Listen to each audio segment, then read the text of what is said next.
Liverpool ayaa dhab ahaantii diyaargarow xoogan ugu jirta inay la soo saxiixdaan daafaca midig ee Atlanta Marcos Ballesteros sida warbixinta ugu dambeysay ay shaaca ka qaaday. Kooxda Liverpool ayaa hoos u dhac weyn la kulantay FA Cup-ka Sabtidii kadib markii 4-0 looga badiyay Manchester City garoonka Etihad, iyadoo ciyaartoy waaweyn sida Virgil van Dijk ay sameeyeen qaladaad qaali ku noqday difaaca.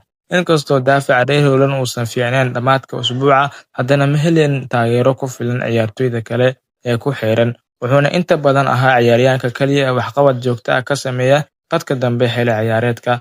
Waxaa jira dood sheegaysa in qaab ciyaareedka difaaca kooxda uu si weyn u fiicnaan karo haddii ay xoogga saaraan xoojinta difaaca xagaagan. Liverpool ayaa dhab ahaan dooneysa saxiixa difaaca midig ee Atlanta Marco Ballesteros, kaasoo hadda amaah ugu maqan kooxda Gallery.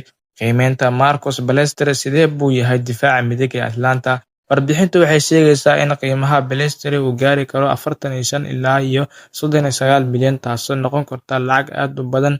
Ciyaaryahan kaliya ciyaaray 39 kulan oo horyaalka ah inta uu xirfadiisa socotay. Ballesteros wuxuu bixiyay 4 caawin oo Serie A xilli ciyaareedkan, wuxuuna celcelis ahaan sameeyay 0.9 baas 90 daqiiqo,